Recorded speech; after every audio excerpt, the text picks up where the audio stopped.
இந்த 4 ஆசீர்வாதங்களை நாங்கள் ஒன்றொன்றா தியானிக்கும் பொழுது ஆண்டவர் எங்களுக்கு ஒரு சின்ன ஒரு உந்துதல் கொடுத்தார். என்ன தெரியுமா?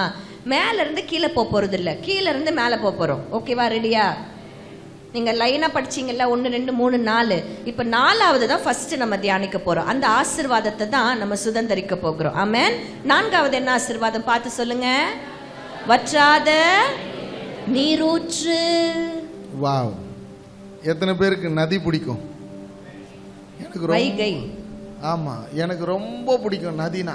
நான் ஃபுல்லா டிராவல் பண்றதுனால 3 பிள்ளைகளுக்கும் நீச்சல் கத்து கொடுத்துட்டேன். எங்க நதி இருந்தாலும் உடனே காரை ஓரமா நிறுத்திட்டு கொஞ்சம் சேஃபான இடத்துல போய் தொபக்குன்னு குச்சிடுறது. அவ்வளோ ஒரு சந்தோஷம். நதினாலே அழகுங்க. ஆமா, நதினாலே அழகு. நதி இருக்கிற இடத்துல செழிப்பு இருக்கும், நதி இருக்கிற இடத்துல வாழ்வு இருக்கும், நதி இருக்கிற இடத்துல சந்தோஷம் இருக்கும். அப்படி நதி எவ்வளோ அழகா எவ்வளோ செழிப்பை கொண்டு வரதா இருந்தாலும் அந்த நதி உருவாகுவதற்கு காரணமாக இருப்பது ஊற்று. இந்த ஊற்ற குறிச்சி என் அப்பன் இயேசு ரொம்ப அழகா ஒரு பெண்மணி இடத்துல பேசி இருக்கிறார். ஊற்ற குறிச்சி. ஆமென். யோவான் எழுதின சுவிசேஷம் 4ஆம் அதிகாரத்தினுடைய 10 14 வசனங்களை நான் வாசிக்கிறேன். ஆண்டவராகிய இயேசு கிறிஸ்து இந்த ஊற்ற குறிச்சு யார்கிட்டயும் சொல்லாம, சீஷர்கள் கிட்ட சொல்லல, ஜனங்கள் கிட்ட சொல்லல, யார்கிட்டயும் மேஜரா சொல்லாம இந்த பெண்மணி கிட்ட சொல்றதுல ஒரு நோக்கம் இருக்கிறது. 4ஆம் அதிகாரத்தினுடைய 10 14 வசனத்தையும் நான் வாசிக்கிறேன்.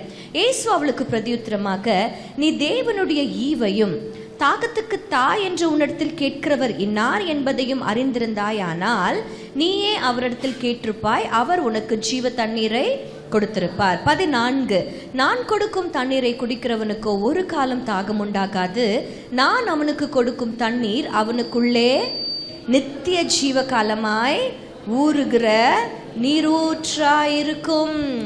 ஆண்டவர் நீரூற்றை குறித்து இந்த பெண்ணிடம் சொல்வதற்கு பல காரணங்கள் இருக்கலாம் அப்படின்னு நம்ம நினைச்சிருக்கலாம். ஆனால் மிக முக்கியமான ஒரு காரணத்தை நாங்கள் கண்டுபிடிச்சோம். இந்த ஊற்றை பற்றி பேசுறதுக்கு முன்னாடி இவகிட்ட ஏன் சொல்லணும்? அந்த பெண்ணுடைய பேர் கூட போடலைங்க.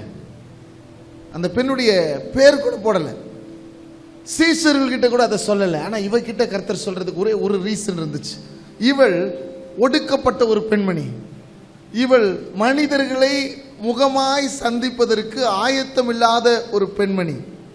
பகலிலே காலையில் தண்ணி மொள்ள வருவாங்க, ஆனால் இவளோ 12 மணிக்கு தண்ணி மொள்ள வர. யாரையும் பார்க்கறதுக்கு அவள் முகம், அவளுடைய வாழ்க்கை இல்லை, அவளுடைய வாழ்க்கை இதுவரைக்கும் சரியானபடி இல்லை.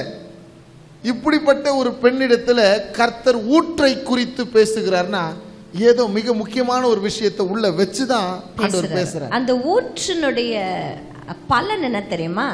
அந்த பிள்ளைனுடைய வாழ்க்கை மாறினது. ஆமென். இன்றைக்கு நம்ம வாழ்க்கை மாறுவதற்கு ஒரு விஷயம் இருக்குது, அந்த ஊற்று தான். ஆமென். சரி, அந்த ஊற்றுனா என்ன அப்படிங்கிறதுக்கு ஒரு க்ளூ தரேன். நான் சொல்ல நீங்க கண்டுபிடிக்கணும். ஓகேவா? அந்த 2 வசனத்தை வச்சு தான் நம்ம சொல்ல போறோம். நம்பர் 1, தேவனுடைய ஈவையும் படிச்சோமா? அப்ப அந்த ஊற்று வந்து தேவனுடைய ஈவு அப்படின்னா என்ன? Gift of God. Okay. Number 2, தேவனுடைய ஈவு அப்படிங்கிறதுனால அது தேவனிடத்துல இருந்து வருகிற ஒன்று. From God. ஓகே. அதுக்கப்புறம் 3வது, அது இலவசமாய் உங்களுக்கு கொடுக்கப்படுகிற ஒன்று. ஈவு அப்படின்னாலே கிஃப்ட் இல்லையா? கிஃப்ட் யாராவது காசு கொடுத்து கொடுப்பாங்களா? நீங்க பர்த்டே ஃபங்க்ஷன் போயிட்டு சின்ன குழந்தைகிட்ட காசு வாங்கினா கிஃப்ட் கொடுக்குறோம்? No, it is free of cost. இலவசமாய் உங்களுக்கு கொடுக்கப்படுகிற ஒன்று. 14ஆம் வசனம் சொல்லுகிறது அவனுக்குள்ளே. அப்போ உங்களுக்குள்ளிருந்து புறப்படுகிற ஒன்று, நித்திய ஜீவ காலமாய் உங்களிடத்துல இருக்கிற அது. அதை யாரும் உங்ககிட்ட இருந்து பறிக்க முடியாது. It will be with you forever and ever and ever. 5 clue கொடுத்துட்டேன். இது என்னன்னு நினைக்கிறீங்க? யார் சொன்னது? கிரேட். நேத்தே வர்க்கிலாம் குத்துட்டேன், அதனால் இன்னைக்கு பதில் சொல்லிட்டு வர்க்கி கிடைக்கும்னு நினைக்காதீங்க. நேற்று வந்தவங்களுக்கு வர்க்கின் ரகசியம் தெரியும், நேற்று வராதவங்களுக்கு கிடைக்கல. பீட்ரூட் கூட கட்சிது சோத்திரம். சாயந்தரம் வாங்க, நிறைய கிடைக்கும். ரட்சிப்பு. ஹல்லேலூயா. ஹல்லேலூயா. அது தேவனுடைய ஈவு. ஆமென். அது இலவசமாய் நமக்கு கிடைச்ச ஒன்று. அது தேவனிடத்திலிருந்து புறப்பட்டு வருகிற ஒன்று, நமக்குள்ள இருந்து ஆரம்பிக்கிற ஒன்று. நம்ம கிட்ட இருந்து யாரும் அதை எடுக்கவே முடியாது, அந்த ரட்சிப்பை.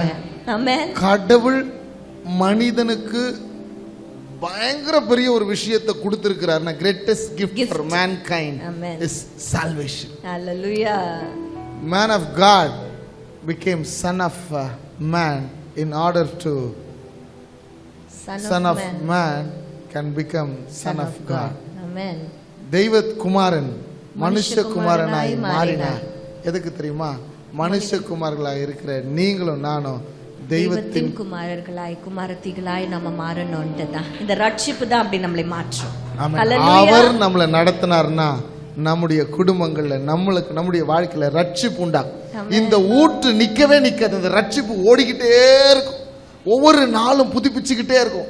அந்த ரட்சிப்பு நதியாய் மாறி சமுத்திரத்துல போய் சேர. அதுதாங்க நதிக்கு அழகு. அந்த ஊற்றுக்கு அழகு.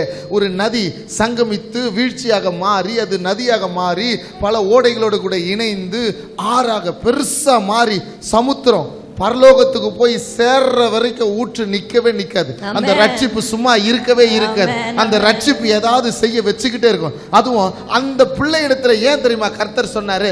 அவர்கள் சமாரியர்கள், சம்பந்தம் கலக்கப்படாதவர்கள், அவர்களுக்கு இங்க இடம் கிடையாது. அவர்களுக்கு ஆலயத்துல இடம் கிடையாது. ஒடுக்கப்பட்டவர்களுக்கு ரட்சிப்பு இலவசம் என்கின்ற தயவ கர்த்தர் அவளுக்கு தான் முதல்ல சொன்னார். ஆமென் சொல்லுங்களேன். எந்த ஊருக்கு சுவிசேஷம் இல்லையோ அந்த ஊரின் சுவிசேஷியாக கர்த்தர் இவளை மாற்றினார். ஆமென். அந்த ஊருக்கு ஒரு அப்போஸ்தலராக கர்த்தர் இவளை மாற்றினார். ஆமென் சொல்லுங்களேன். அது ஜீவ ஊற்றாய் புறப்பட்டு போனது. இன்றைக்கு ஒரு ஊற்று லைட் ஹவுஸ் சர்ச்ல இருந்து புறப்பட போகுது. ஆமென் சொல்லுங்களேன். இந்த ஊற்று நித்திய காலமாய் ஊறுகிற ஊற்று. அந்த ஊற்று புறப்பட்டு போகிற இடமெல்லாம் கணுக்கால்ல இருந்து முழங்கால் மாறும், முழங்கால்ல இருந்து இடுப்பளவு மாறும், இடுப்பளவுல இருந்து நீச்சல் ஆழமாய் மாறி கர்த்தர் கடக்க முடியாத நதியாய் உருவெடுக்க போகிறார் அந்த ஊற்று. ஆமென் சொல்லுங்களேன். ஹalleluya. ஹalleluya. ஆமென். எத்தனை பேர் உண்மையிலே அந்த ரட்சிக்கப்பட்ட அனுபவத்திற்குள்ள வந்தவங்களுக்கு தெரியும் இந்த ரட்சிப்பு எவ்வளோ மேன்மைன்னு. ஹalleluya. இந்த 4 ஆசீர்வாதங்கள்ல இந்த ரட்சிப்பு தான் பெருசா தெரிஞ்சது எங்களுக்கு. அதனால தான் அதை முதல்ல பேசுகிறோம். ஆமென். இன்றைக்கு நான் யோசிச்சு பார்க்கிறேன். எபேசியர் 2ஆம் அதிகாரத்தினுடைய 12ஆம் வசனத்தை நாங்க அடிக்கடி தியானிப்போம். ஒருவேளை நீங்க நிறைய வீடியோஸ்ல கூட நீங்க கேட்டிருக்கலாம் இந்த வார்த்தையை. ரொம்ப ரொம்ப பிளஸ்டா நாங்க ஃபீல் பண்ண வச்ச வார்த்தை அது. என்ன வார்த்தைன்னா 2:12 வசனம் சொல்லுகிறது, அக்காலத்திலே கிறிஸ்துவை சேராதவர்கள். உண்மையிலே நீங்க உங்களுடைய 3-4 தலைமுறைக்கு முன்னாடி போய் பாருங்களேன். நிறைய பேர் கிறிஸ்தவர்களே அல்ல. அப்படி எத்தனை பேர் சொல்வீங்க? என்னுடைய தாத்தா பாட்டி யாருமே கிறிஸ்டியன்ஸ் கிடையாது. எவ்வளவு கை தூக்குறாங்க பாருங்க. அப்போ நியாயமா பார்த்தா இந்த ரட்சிப்பு இல்லைன்னா நீங்க இங்க உட்கார்ந்துருக்க மாட்டீங்க. எங்கேயோ இருந்திருப்போம். நம்ம தாத்தா பாட்டியினுடைய இல்ல அதோட என்னப்பா பாட்டன் பூட்டியா அவர்களுடைய வழியிலேயே போயிருப்போம். கொள்ளு பாட்டன். எங்க சைட்ல பாத்தீங்கன்னா என்னுடைய அம்மாவை பெற்ற அம்மா வழி பாட்டி லக்ஷ்மி பாட்டி, ப்ராப்பர் தமிழ் பிராமின் ஐயர். பக்கா தயிர் சாதம். இது பிரியாணியா சாப்பிடுது.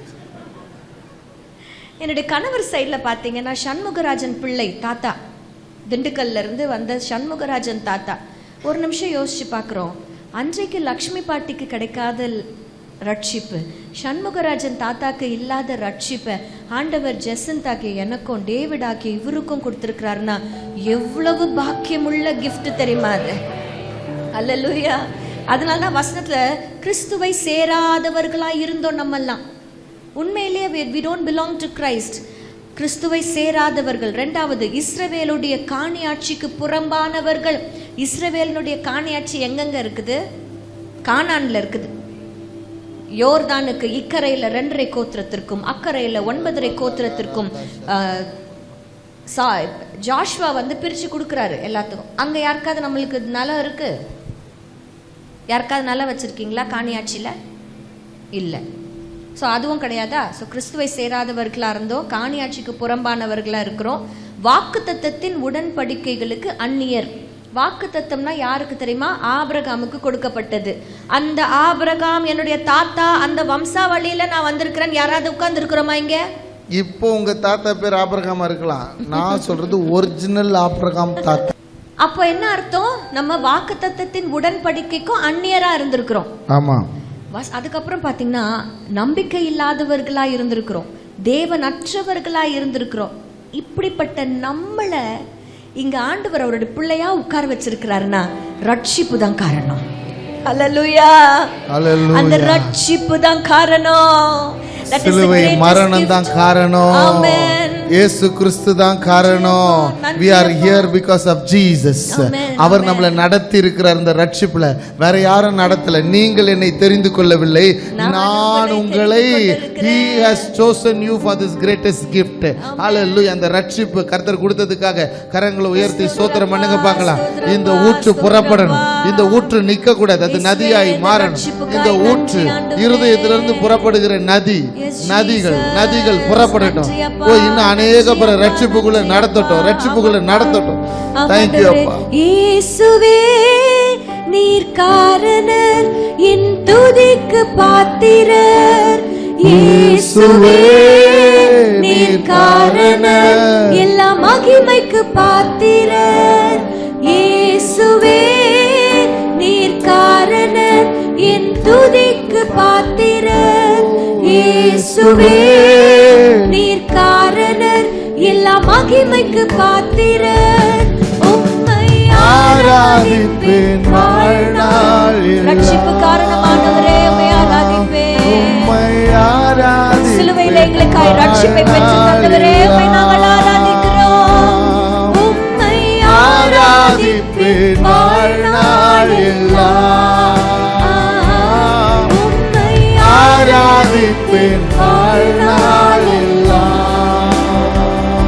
கர்த்தரால் நடத்தப்படுகிறவர்களுக்கு கிடைக்கிற முதல் ஆசீர்வாதம் ரட்சிப்பு. ஆமென். ஆமென். நீங்க எல்லாம் ரட்சிக்கப்பட்டு தான் உட்கார்ந்து இருக்கிறீங்க. இன்னைக்கு ஆண்டவருக்கு நன்றி சொல்ல போறோம். கர்த்தர் நம்மளை நடத்தினதுனால தான் இந்த ரட்சிப்பு. ஆமென். ஆமென். ஆமென். ஹல்லேலூயா. ஹல்லேலூயா. ரட்சிக்கப்பட்டவங்களால சும்மாவே இருக்க முடியாது. ஆமா. என்னால சும்மா இருக்க முடியாது. ஒரு இடத்துல ஒரு மணி நேரம் உட்கார்ந்தனா தலையே வெடிச்சிடும். ஏதாவது பண்ணிக்கிட்டே இருக்கணும். செவ்வாய்க்கிழமை புதன்கிழமெல்லாம் எங்களுக்கு நிறைய ஃப்ரீயாக இருக்கிற மாதிரி இருக்கும். ஆனால் காலையிலேருந்து இரவு வரைக்கும் ஏதாவது ஒரு ஊழியத்துக்காக பிரயாசப்பட்டுக்கிட்டே இருக்கும். ஆமென். ரட்சிப்பு நிறைவேற பிரயாசப்படுங்கள். வசனம் சொல்லுது, ரட்சிப்பு நிறைவேற பிரயாசப்படுங்கள். work out your salvation. ஆமென். ஆமென். கர்த்தர் நித்தமும் நடத்த நீங்க விட்டுக்கிட்டே இருங்க. கரங்களை கொடுத்துருங்க அவர்கிட்ட. அவர் உங்களுடைய ரட்சிப்பை நிறைவேற்ற கர்த்தர் உதவி செய்வார்.